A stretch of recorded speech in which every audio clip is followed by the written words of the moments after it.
As of now, unfortunately for the prosecution, yung kanilang plano ay hindi pa naisasakatuparan hanggang sa kasalukuyan. Ang layo-layo pa nila from their objective. May kalituhan sa mga kababayan natin. Ano ba yung ano tawag doon, yung misleading question para sa part ng misleading at leading question para doon sa part ng prosecution at misleading at leading question naman doon sa part ng defense. Kasi nagkakaroon ng kaguluhan dyan yung mga kababayan natin eh. Paki-explain nga po, attorney. Actually, hindi naman dapat pagkaguluhan yan. Ginawa lang masyadong malaking issue. Ano? Ang leading question, usually yan, kapag yung question na inilatag ay answerable by yes or no. Parang ikaw na nagsabi, halimbawa, si Jack, ang aking tinatanong, totoo ba, Jack Argota, na ikaw ay gwapo? Ay, siyempre, leading. Sasabihin niya, yes. Diba? Pero kapag ang misleading is that nagbubuo ka ng premise dun sa tanong na hindi naman ito napag-usapan o wala doon sa mga unang pinag-usapan. Ang question dito, ang naging issue kasi dito, pwede daw ba na yung depensa ay mag-ask ng misleading questions? Actually, under the rules, objectionable yan.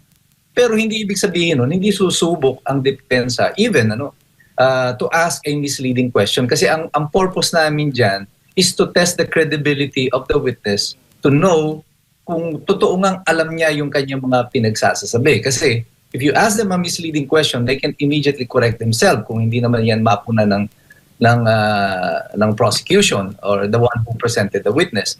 So pwede naman mag-object doon yung abogado na nagpresenta ng testigo at sasabihin niya nga that is a misleading question. So, hindi siya actually malaking issue. It's a non-issue because meron kang available remedies. Pag nakadinig ka ng misleading question, di mag-object ka. Ay kaso dito, pag nakadinig ng misleading question, nagpo-post sa Facebook eh. So, parang doon nagkaroon ng problema dito because of the specific prohibition dito sa Rule 18 ng Senate Impeachment Rules na pinagbabawalan yung mga abogado na maggawa ng anumang mga statement in media or social media that is directly related to the case other than yung mga official na mga pahayag nila, mga press conference after the hearing. So, ganun yung sitwasyon nila sa kasalukuyan. Oo nga, attorney, kasi yung mga kababayan natin, nalilito na rin dyan na ano ba yun? Na tama ba yung ginawa ng defense? Mali ba yung ginawa ng defense? Kaya at least meron tayong mga abogado na nagpapaliwanag ng ganyan. Okay? Attorney, yung sinasabi niyo po na parang nagkomento yung isang prosecution ng nag-text nag-post ng caption niya. Anong masasabi niyo po doon? Well, that is uncalled for because kaming mga abogadong hindi bahagi ng hearing, hindi kami nakatayo doon, okay lang sa amin yun, because that is our fair commentary on what is happening.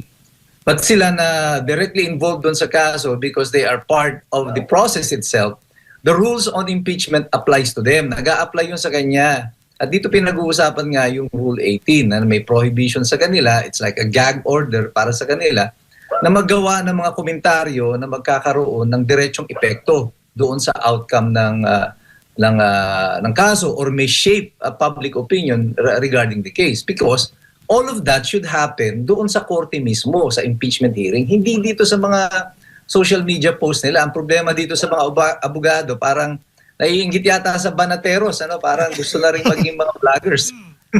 Pero hindi, ang dahilan ni Ferreres parang wala naman daw, sorry, not Ferreres, the other one, wala naman daw malis yung kanyang pag-post, pupost lang naman daw siya ng batas. Yung batas lang naman daw, ikinukote niya. Siguro kunyari mag-pretend tayo na ilang minuto na tanga tayong lahat na hindi natin alam yung relasyon niyan na wala tayong alam-alam, mga mangmang tayong lahat. Sabi, uy, aksidente nga, di ba? Tama naman. That's total, baloney. Well, that's basura yung ganyang klase ng mga statement kasi alam niya that yung pinag-uusapan na yan is directly related to the impeachment proceedings. At katatapos nga lang pag-usapan niya, pagkatapos magpo-post ka kaagad, di ba? So sasabihin mo, hindi, walang kaugnayan niya, walang pangalan. That's nonsense, di ba? Pero nabanggit nyo kanina, kunwari, kayo bilang abogado, you can comment. Tama po. At, Yes.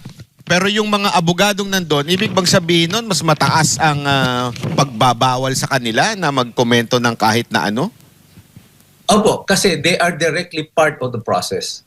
So, even sa mga kaso po na hindi sa impeachment, kami pong mga abogado, kapag active yung litigation sa isang kaso, merong sub judice rule, ano? Hindi ka pwedeng magbigay ng mga komentaryo mo ukol doon sa nakabinbin na kaso kung yung mga pahayag ay magkakaroon ng epekto sa public opinion or may sway yung judge doon sa mga pinagsasasabi mo. Bawal po yun, hindi po yung pinapayagan sa mga abogado. Lalo pa po dito sa impeachment because there is a specific rule sa kanila, no? Doon sa impeachment court. At niremind na nga sila paulit-ulit. At medyo pikon na nga itong si Senator Cheese. Mukhang magbibigay siya ng mas stern warning sa Lunes regarding this social media post. So, hindi talaga siya uubra na ganyan ang gusto nila. Kailangan mamili si Attorney Ligutan kung magbablog na lang siya or sasama pa siya sa prosecution panel. Baka kasi baka gusto niyang gumaya kay Auntie Claire na habang isang Yusek nagbo-vlog pa. Mukhang gusto ata niya ng ganun. Hindi, actually, alam niyo, attorney, nung na-interview din namin si Senator Robin, yan din ang unang pinuna niya. Bakit daw yung prosecution ay nagbibitaw o nagpaparinig pa sa Senator Judge? Magulo pa dun sa sa mismong hearing, attorney. Ang gulo pa nila dun. So, ito ba ay masasabi nyo talagang, kasi, di ba si Chis Escudero, mukhang yan na yung patunguhan niya eh. It's about time na ito mga to ay ma-reprimand o ma-contempt o ma-warningan?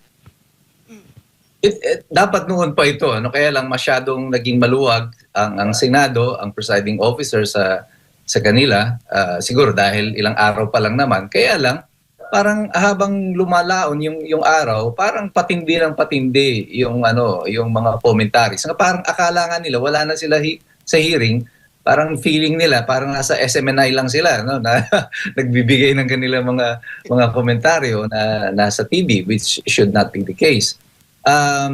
Ako, I think ang opinion ko dito, from day one sinasabi ko na ito, na parang ang prosecution, ang idea nila is to make their presentation more theatrical, para mas drama, kasi alam mo sa law, ang kasabihan diyan, pag hindi mo madali sa substance, daanin mo sa form.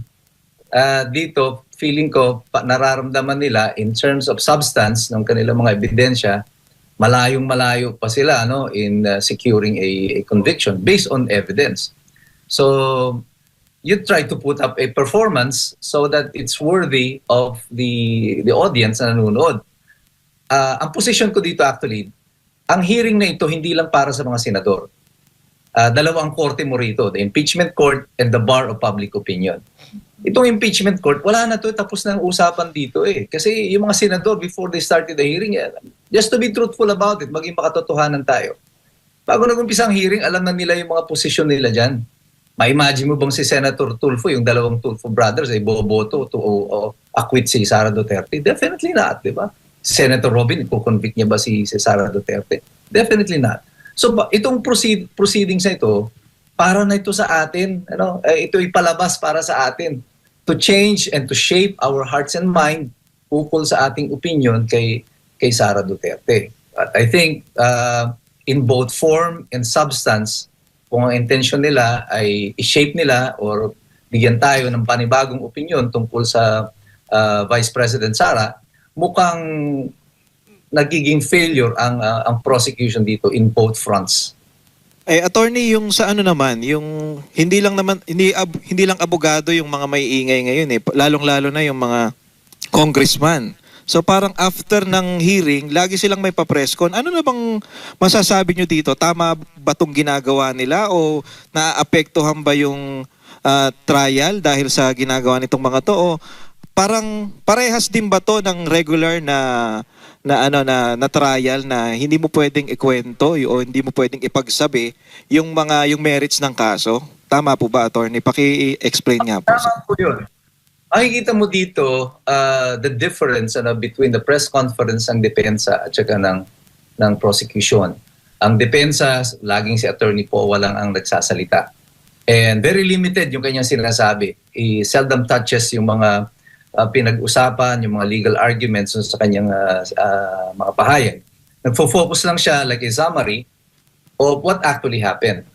Pero as to the nature of the presentation, ano sa tingin niya yung opinion nila sa mga ito, iniiwasan niya yon because that is how it should be. So hats off kay Attorney Poe for doing his job well. However, pagdating mo dito sa prosecution, iba ang sistema dito. Pati yung mga hindi naman nasabi ng witness, mga papasukan nila ng kanilang sariling interpretation. At kung pakikinggan mo si Ridon, sa tuwing matatapos ang hearing, parang feeling mo, di ba, panalo na agad siya doon sa kanyang pinagsasasabi. So, yung kanyang mga opinion dito ni Attorney Ridon, I think this will be called out by Senator Cheese. But I think yung kampo nila ang sinasabi tungkol dito. Kasi nga, after the hearing, yung press conference nila goes beyond doon sa kung anong nangyari doon sa proceedings. May mga patutsada, pati mga senador, pati yung mga defense counsel. The usual na style nila dyan sa Kongreso na may medyo, alam mo na, medyo maere, medyo may kayabangan ang dating sa mga mamamayan. But that's typical of them. Hindi na tayo nasusurpresa sa ganun. But that should not be the case if this is really a true impeachment case. Pero attorney, linawin natin hindi lang po yung private prosecutor, kasama ho dito yung mga congressman na prosecutor. Most especially them kasi si Ridon ang parang spokesperson nila ngayon Dati si yung Kabataan Party List si Ko yung natutulog doon sa Senado habang nag-hearing. So, siya dati ang madalas nagsasalita and then ngayon si Ridon na yung nagsasalita. Ang problema dyan, may designated spokesperson na sila.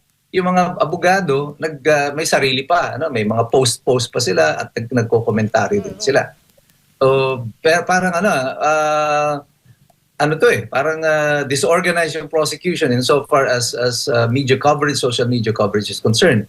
Pagdating sa depensa, kita mo very disciplined sila kasi panay si Attorney Poe lang ang nagsasalita. So walang masyadong confusion. Dito sa prosecution, medyo magulo ang nila dito. Kung hindi sila nag-uusap-usap kung sino talaga. Parang lahat gusto maging bida ba? Pero tama kay attorney, itong defense napaka-professional. At itong prosecution mukhang magulo. At ito, medyo itatanong ko lang sa inyo kahit medyo kakilala nyo po, okay lang po ba yung mga ganong asal ni Attorney Kapunan? Yung mga pagbibiro niya, pati yung pagdidemand niya na mag-recess, sa kanya nang gagaling ang pagdidemand Tama po ba ito? Well, with due respect kay Attorney Kapunan, I think that is uncalled for yung mga ginagawa nila yan sa Senado. But I understand kung bakit niya ito ginagawa, lalo nung nagharap sila ni Attorney Ferrer. Kasi ako mismo, when I was a young lawyer, may mga matatandang abogado, ganyan ang habit. They have this tendency to look down on younger lawyers. At talagang didikdikin kanila. Until I learned the technique, how to deal with difficult lawyers like this, yung mga mas matatandang mga abogado. So I understand where Attorney Kapunan is heading. Nakita niya yan kasi I think she did that because she saw that Attorney Ferrer, I'm just giving my fair commentary. I like the way Attorney Ferrer held her ground against Attorney Kapunan. However, nakita ko dito, napansin ni Attorney Kapunan na si Attorney Ferrer is medyo fidgety. Alam mo yun, yung tap siya ng tap ng ballpen, tinatap niya yung table. That means ninenervyos So, the experience of Attorney Kapunan, ang ginawa niya, in-agitate niya si Attorney Ferrer, hoping that by agitating si Attorney Ferrer, she will make more mistakes. And medyo naaapektuhan si Attorney Ferrer kasi makikita mo, even yung kanyang mga questioning, nagpapaulit-ulit siya ng ibang words. So, naaapektuhan siya nung pang-iinis ni Attorney Kapunan. But this is where experience comes in, ano? Si Attorney Kapunan is just using her experience against a younger lawyer. But is that really how you should conduct yourself? Well, that's their technique, ano? Ang tawag dyan, mga trial technique. Pero you should be able to respond to it properly pag ganito yung treatment ng opposing counsel mo. Attorney, yung mga ganito, parang it's safe to say na she's trying to intimidate yung defense, di ba? Masasabi po ba natin na itong defense ay nag-response ng tama o medyo parang natakot talaga at nakulangan kayo doon sa kanyang mga questioning dito sa witness? Hindi naman po siya natakot. I think she was rattled more than natakot. Mapapansin mo yan kasi nga doon sa naging behavior niya when Attorney Kapunan started arguing with her at sabihan pa na she's tempted to spank her, yung mga ganun, di ba? So medyo na lang siya, narattle lang siya doon. Siguro hindi siya sanay pa doon sa mga ganung klase. But in terms of the substance ng kanyang questioning, it was all there. She got it all in. Naipasok niya lahat yung gusto niya. Kaya lang, kung makukulangan man ako dito, siguro only in so far as presentation is concerned. Kasi you must remember that this is a nationally televised and watch sa social media nationwide. So everything, alam mo, pag nasa social media ka, pag nasa TV ka, everything is expanded, mas malaki ang tingin ng mga tao. Everything is being seen through a microscope, kumbaga, mas malinaw para sa mga tao. And therefore, everything is exaggerated. Yung itsura mo, yung weight, your gestures, your words, everything is exaggerated. So you've got to keep your nerves in check kapag mga ganitong mga kaso.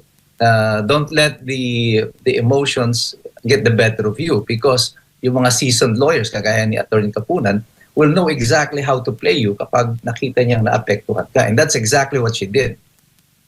Attorney, kapansin-pansin kasi ngayon sa social media, nung unang bugso niyang impeachment, grabe yung mga nanonood, grabe yung interest yung mga tao pagdating dyan sa impeachment. Pero napansin natin ngayon, parang yung pang 14 na, pang 15, medyo parang ayaw ng panoorin ng tao kasi nakikita natin sa mga live, lalo dito sa SMNI, minsan na 12,000, pero dati pumapalo ng 100,000. Ngayon, ano pong sa palagay nyo, dahil ba sa politika, nakikita ng mga Pilipino, kaya ayaw na nilang panoorin, o dahil may mas malalim pa silang dahilan? Ano sa palagay nyo, Atty.? Maraming factor yan. I think the prosecution strategy, number one, ito yung nag-fail sila dito. Because when they started with Article 4, ito yung pinakamahina nilang article. At tingin ko, dahil uneventful, yung Article 4, sa umpisa pa lang, alam mo nang puro kalokohan yung pinagsasasabi ng mga testigo. Kaya lang, inuna nila yung Article 4 kasi dyan lang sila may ready witnesses. Kasi NBI lang tatawagin mo dyan, di ba? So, andyan na sila. So, the NBI will say anything. But the people na pinapanood nila ito, naisip agad, mukhang pinaglololoko tayo ng mga ito. At tama po kayo. Actually, itong inoobserbahan ko more than the legal arguments dito. I was always watching the viewership. As a matter of fact, noong last hearing, mga around 3 to 4 p.m., tinignan ko yung nanunood. Nasa 6,000 na lang yung nanunood ng impeachment. Sabi ko, pag ganito ang viewership, the prosecution has already lost. Talo na agad ang prosecution dito because the people are losing interest. Mangyayari lang yung gusto ng administrasyon o ng prosecution tungkol dito sa impeachment nito na masiraan si Sara Duterte if people are watching. But they are not. Hindi nanonood yung mga taong bayan. As a matter of fact, pag naggagawa ako ng mga observations ko, ng vlog ko after the hearing, marami doon nagsasabi hindi na sila nanonood ng impeachment, nag-aabang na lang sila ng mga summary ko at ng mga iba pang mga nag-vlog tungkol dun sa impeachment. Mas madali para maintindihan. Saka man makakita, 6 na oras, di ba? Tapos puro gano'n lang ang presentation. Naantukin ka talaga. Ako nga inaantok eh. Hindi ko mapagtyagaan eh. Attorney, natanong ako. Di ba Yes, sabi mo, alawanin lang yung prosecution na manalo sila. Ngayon, ang tanong ko, Makukulong ba sila rito? Yung prosecution? Makukulong you mean? ba? Makukulong. Gusto ko kasi makulong yung mga yan eh. Tagalit ka, ha? Makakama ugali yan eh. Oo. Pwede yan, Jack. Kaya lang, magpapalit muna tayo ng gobyerno bago makulong yung mga yan. Under this administration, they have full immunity. Walang mananagot sa kasalukuyan. Kita mo naman sa flood control, hanggang ngayon, wala pa nga nananagot, di ba? Asa ka pa, di ba? May mangyayari dito. I think all of this will happen, pero that will be in the not so distant future. May mga mananagot dito. Attorney, di ba yung pagdating sa burden of proof, ang kailangan magpatunay nito ay itong prosecution. Pero since yung mga pangalan na binanggit nila, yung mga Maria Piatos, sino ba dapat ang magpakilala doon sa mga yon? Yung prosecution ba? Sila ba dapat ang, eto, wala talagang taong ganito? O dapat ang defense ang magsabing, hindi, may tao yan, meron talagang tao yan? Sino po ba doon sa dalawa? Actually, dapat ang prosecution ang may burden of proof. Pero is it even necessary na patunayan mo yung existence ng mga tao na yan? Because in order to do that, you would have, ilalagay mo sa alanganin yung buhay ng mga confidential agents na to. Tama. Parang pinatay mo na rin mga ito kung i-reveal mo yung identity nila. Isa pa, yung last two witnesses, si Wamil at si De Los Reyes, malinaw naman nilang sinasabi, hindi naman talaga required. Hindi ka required na mag-issue ng official receipt, pwede na nga yung acknowledgement receipt. Ang dami nilang inamin dito na magpapatunay na yung impeachment na to ay walang basihan. Kasi pinaka-importante dito, inamin ng dalawang huling testigo na yung desisyon ng notice of disallowance ng COA ay hindi pa final. Hindi pa ito tapos. Meron pang mga remedyo. So hindi pa ito prima facie evidence na nagamit o ninakaw yung pera ng confidential funds. So kung hindi pa pala ito final at wala palang prima facie, ay bakit nandito tayo? Anong hinihiring natin dito? Di ba? So kaya yung mga mamamayan na nanunood, patuloy na nawawala na ng interest. I mean, after 15 days and 375 million, ano na ang naipresenta ng prosecution? What have they proven? As of today, nothing. Wala pa silang napatutunayan. In the meantime, lubog tayo sa baha, naghihirap yung bayan. 375 million, malaking pera yan. Marami sanang natulungan, marami sanang nagawa para dyan. Pero here we are, di ba? Nagsasayang tayo ng pera ng taong bayan.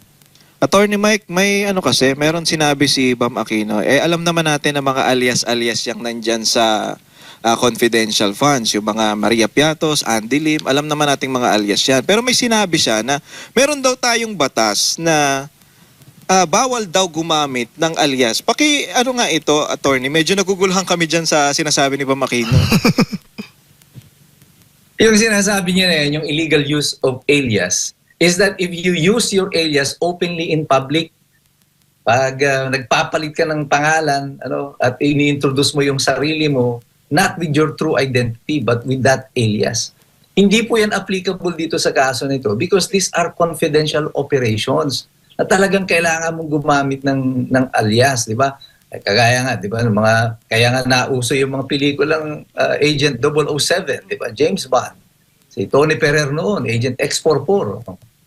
Si Weng Weng lang yata yung alam kong agent na yun din ang pangalan niya, Weng Weng din. So, pero hindi applicable yung sinasabing batas ni Senator Bam Aquino. Nagkakamali siya doon sa kanyang sinasite na batas na yan. Hindi po yan applicable sa kaso ng confidential operations at ng mga confidential agents. At nalimit na pa ako tungkol kay Bam Aquino. Kasi gigil ako rito. Bakit? Di ba? Confidential na eh. Kung gusto mo malaman yung tunay na pangalan. Diba? Hindi na confidential yun, di ba, attorney?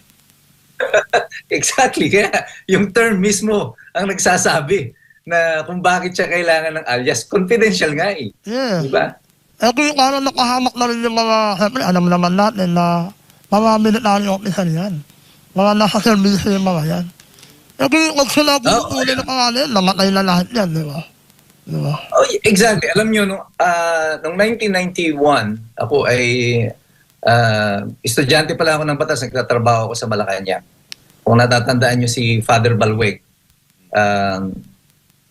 NPA yan, pero binuo niyang hiwalay yung Cordillera People's Liberation Army, CPLA. And tumiwalag sila sa NPA. And one time, nakaharap ko si Father Balweg sa meeting sa Malacanang, panahon pa ito ni Cory Aquino. I was so excited, very young ako law student pa lang ako noon. Pagkatapos noon, a few weeks after that meeting, pinatay si Father Balweg. That's how difficult it is, yung buhay ng mga ito. Ito kasi nahayag, na yung pagtiwalag niya sa CPP-NPA. Ay paano pa itong mga confidential agents? Ito commander pa to, siya yung head ng CPLA. Pero napatay nila. Ay paano kung ikaw ay ordinaryong lang, di ba? Yung mga bugoy-bugoy ka lang ng mga kadre, mga double agent ka lang. Ay pag nalaman yan nila ng mga kasamahan mo na ikaw pala yung pumuputak, nagbebenta ng impormasyon, siguradong hindi lang ikaw ang papatayin. Pati pamilya mo, siguradong mamamatay. So that's how critical yung secrecy ng impormasyon na to. Kaya hindi po pwedeng yung ginagawa nila na yan. Kawawa yung mga naging confidential agent if they succeed in revealing their names. At only may tanong ako, ano mang masasabi ng mga armed forces natin kung ano mga kapulisan about sa confidential funds na hinihimay ng mga prosecution? Ano kayo masasabi nila ng attorney? Kasi nakakot Well, maraming... Very alarming to para sa kanila oo. Ang use of confidential agents, use of confidential funds, alam ito ng pulis, marami, at saka mga sundalo, marami nito nagagamit sa kanila. And they use this for their operation. And alam din na, kahit sa mga drug operations, ginagamit yan, para may mga magtitip sa'yo, may mga confidential agents ka na ginagamit. But they know how difficult it is, na pag in-abuse mo ito or dinispal ko mo, yung iba kasi may mga nagnanakaw naman talaga nitong confidential funds na ito Pag ginamit mo yan sa mali, pwede talaga kasi confidential nga Pero pag ginamit mo yan sa tama, mas marami kang mga buhay na maliligtas. Well, here's the thing, pinag-uusapan nila dyan kay BP Sara, 125 million sa Office of the Vice President. Sabi nila that's about 11 point something million, in 11 days kasi ginastos. Pero ang Office of the President in 2025 has 4.3 billion. And that's about 11.78 million pesos a day for 365 days. So bakit hindi nila tinatanong? Bakit hindi sila nag-iimbestiga? Tama yan, magtanong kayo tungkol sa confidential funds. Pero dapat maging makatwiran kayo, maging patas kayo. Kung gusto nyo tanungin nyo lahat. If you want an accounting, let everyone account for it. Pero ito, malinaw dito para sa mga Pilipino, si VP Sara, iniimbestigahan ni dahil siya ay corrupt. Kundi, siya yung mananalong presidente. Malinaw na paninira ng lahat ng to, attorney, Alam mo rin yan, di ba? Yes. Attorney, may isa pang issue na nalaman natin dito sa Day 14. Yung issue ng hindi daw dapat ibinigay ni Acosta, yung SDO ni VP, kay dun sa Colonel La Chica. Dapat daw ay si Acosta mismo ang nagbigay doon sa bawat confidential agent na kung sino man yung binibigyan. Mali daw yung ganong klaseng sistema na ibinigay kay Colonel. Yun ang sabi ng testigo. Pero when pressed on for the specific rules, kung nasaan yan doon sa sinasabi nilang memorandum circular, ay wala naman silang mabanggit. Ang pinagbabawal po ay yung itatransfer mo yung pondo from a non-bonded na official. Pero ito, hindi naman sila Chica yung ultimate na pinagtransferan. Siya yung naging conduit, taga-deliver ka lang ng mga reward or confidential fund reward doon sa mga taong dapat na pagbigyan. Yun ba ay bawal? Hindi ma-identify nitong testigo ng prosecution ng COA kung anong provision ng batas yung kanyang binabanggit kung bakit ito ay magiging bawal. Ultimately, naging ending niya rito, lumabas na ito ay kanya lamang opinion. Ito ay posisyon niya. Kagaya ng lahat ng mga sinabi niya, puro opinion ang kanyang pinagsasasabi.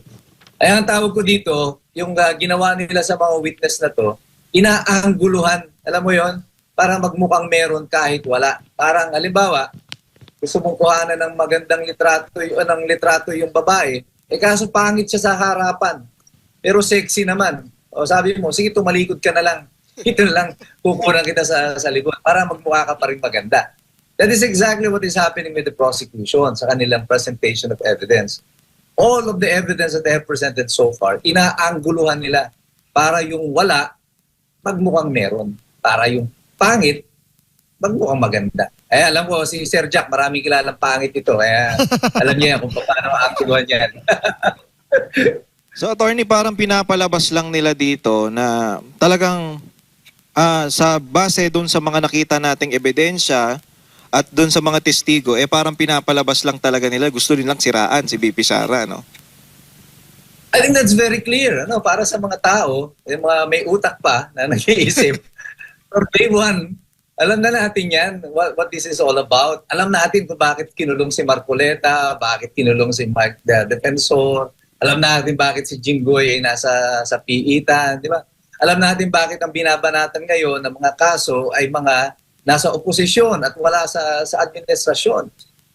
Ang pakiramdam lang kasi ng administrasyon na parang mangmang yung mga Pilipino at hindi natin mahahalata kung anong ang ginagawa nila. But we are a lot smarter than what they think. Ano? Mas matalino ang mga Pilipino, mga iskumbro ang tawag ko, ano? Kesa sa iniisip ng Malacanang. And the falling ratings ng presidente ang magsasabi na totoo itong sinasabi natin, na alam ng Pilipino kung ano ang ginagawa nila. Kaya pabagsak ng pabagsak ang ratings ng Pangulo. At si Sara, pataas ng pataas. Attorney, base sa kasong falsification of public documents sa ilalim ng Revised Penal Code, ang pagpipirma o paglalagay ng mga maling detalye ng lugar at petsa sa mga liquidation report na isinusumite sa isang constitutional body tulad ng COA. Ano pong masasabi nyo dito? Tama yun, but they have to prove first na mali yung mga impormasyon. So far, ang sinasabi lang nila is that lahat ng mga detalye doon ay kulang ng supporting documents. Wala silang sinasabi na mali o kasinungalingan lahat ng nakadeklara.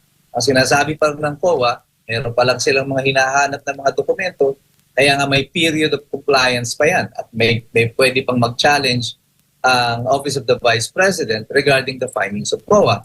Pagkatapos nga niyan, pwede pang dumulog sa hukuman ang Office of the Vice President para i-challenge na muli yung findings sa ito ng COA.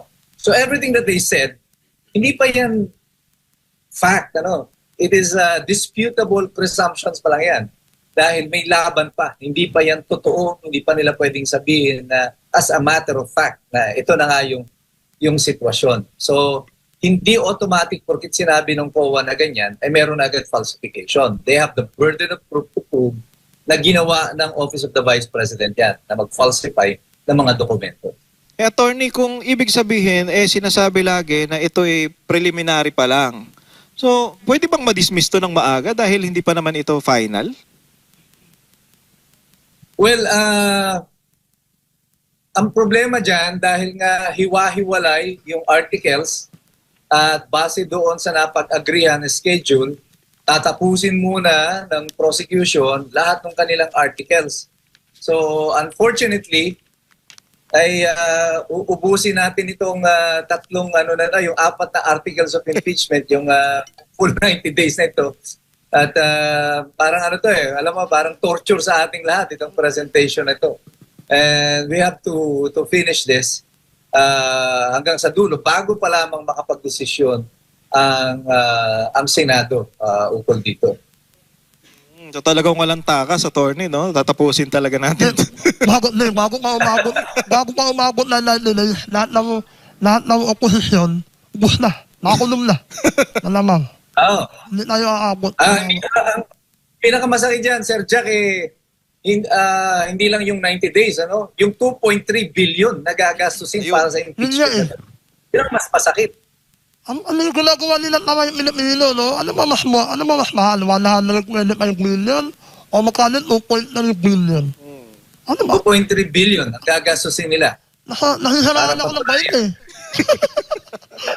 Kunti na nga ng bait mo eh. Maganda siguro tayo pumunta na rin doon. Makikain na lang tayo doon sa buffet nila doon. Oo nga eh. Para pakinabang naman tayong taong bayan, ano? Oo, meron natin yun eh. Oo, kasi eto na nga, attorney. At for day 1 to 15, meron po ba kayong nakitang any slight? Let's open our mind. Any slight na medyo may punto dito yung yung prosecution Meron silang konting puntos dito kasi parang ngayon wala silang puntos para sa akin wala akong nakikitang puntos. Pero kayo bilang abogado, meron po ba kayong nakitang kahit kapirasong puntos ang prosecution? Well, I'm trying to be as objective as possible kasi nga dalawang korte ang tinitignan ko dito. Yung korte na sa impeachment bilang isang abogado, sinusuri mo yung ebidensya. Meron ba? Meron bang sapat para makonvict mo ang isang vice-presidente ukol dito? Doon sa aspeto ng ebidensya pa lang, mukhang ligwak na itong prosecution. They haven't been able to prove anything. Wala silang napapatunayan hanggang sa kasalukuyan. Sadly for the prosecution, na ito yung katatayuan nila. Pero nagkakaroon siya ng epekto pati doon sa pangalawang korte, yung the bar of public opinion, because they are failing miserably dito sa presentation of evidence nila. Pati taong bayan nawawala ng interes sa panunood, kaya pati sa public opinion they are losing it yung kaso na ito. So gusto ko magbigay ng marka na medyo kaaya-aya sa kanila. Siguro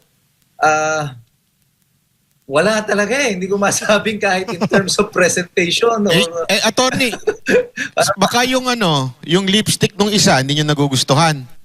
Baka naman yung masyado lipstick ng isa. Blush on. Ayoko masyado mapula. And attorney, baka naman kayo po, 'di ba, ang tagal niyo naging trial lawyer. Ni once ba hindi kayo nag-lipstick sa trial? Never. Tudahan ako na asawa ko na. Bakit ako nag-lipstick? Blush on, attorney. Blush on. Flash on, wala naman. Wala kasi alam mo, pag lalaki ka talaga, di ba, parang hindi naman talaga, yan, pulbos yun, aminin ko. Minsan, pupulbos ka. Hindi, kasi, attorney for your information, itong dalawang katabi, nagpapa-makeup bago mag-show. Kaya medyo nagdududa na rin ako eh. Mailaw kasi mailaw. Mailaw. Okay. Nagkakabukian na tayo dito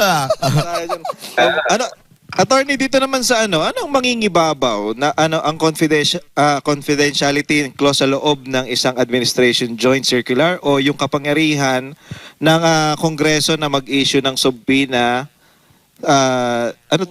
juices tecum sa ngalan ng kanilang constitution power o oversight na impeachment? Well, ang problema dyan, even the impeachment court is bound by law, on the secrecy of certain documents. Until it is declassified, yung mga dokumento na yan, ating si Ping Lacson binanggit ito, na lahat yung mga pangalan ng mga confidential agents na yan should be contained in a vault. And until such time that the operation has been finished and declassified, kailangan ma-declassify mo muna yung mga dokumento. Not even the impeachment court is allowed to touch that. Kasi dahil nga may security risk dito if you do that, na ma-reveal yung mga pangalan ng mga tao na to. Unfortunately for the Senate and for the prosecution, they are not legally na mayroong authority na i-open itong mga confidential na mga records na to. They have to take it on face value kung ano yung sinabmit sa COA, and they would have to deal with that kung iyan yung Ang problema ng prosecution dito hanggang ngayon hindi nila maidugtong kung saan dito pumapasok yung pagnanakaw ng confidential funds na ito na napunta sa kapakinabangan ni Sara Duterte. So right now wala pa rin, nasa zero pa rin ang prosecution dito. Everything that they have presented ay mga ebidensyang alam na natin. Alam natin that there was a confidential fund. Alam natin na ginamit ito sa operation. Alam natin na may mga aliases yung confidential agents. So, anong meron? Diba? Hindi na sorpresa yung mga tao. That's why we're not interested. Para sa atin, alam na namin yan. Napanood na namin yung mga yan. Attorney, parang ang gusto kasi nilang palabasin dito hindi ginamit sa operation, parang gusto nilang palabasin na binulsa ni BP Sara, no? Yes. However, what you assume and what you can prove are two different things. Magkaiba yun. So, ang burden nito ay nasa prosecution to prove that. Dapat nga, bago pa sila nagsampa ng kaso na to, nakahanay na yung mga ebidensya nila. Kaya sinasabi ng marami, di ba? Ito is the biggest fishing expedition na meron tayo. Mas malaki pa to sa fishing fleet ng China. Itong fishing expedition ng Kongreso. Attorney, ito ipaniwanag nga natin sa taong bayan, ano ba ang goal ng prosecution dito sa part nito, itong article na to? Ano ba ang goal nila? Mapatunayang binulsa o mapatunayang nabigyan lang ng disallowance? Well, ultimately, dapat yan mai-connect nila na yung pera na yan na disallow ng COA ay ninakaw, napunta kay Sara Duterte. So, hindi lang basta pag-violate ng proseso, kasi hindi mo pwedeng sabing na-violate niya na yung proseso because hindi pa siya final. So, ang hope nila dyan is that they can connect itong confidential funds na mapatunayan nila na kinuha ito ni Sara Duterte. Kaya later on, tatalon sila doon sa ibang article, sasabihin naman, ito yung kanyang bank deposit, dito yung pumasok, mga ganyan. So, pag tinatry nila ngayon to lay the basis para doon sa mga succeeding articles. But so far, hanggang sa kasalukuyan, yung basis pa lang, hindi na nila ma-establish. So, paano ka papupunta doon sa matter of bank account? So, as of now, unfortunately for the prosecution, yung kanilang plano ay hindi pa naisasakatuparan hanggang sa kasalukuyan. Ang layo-layo pa nila from their objective.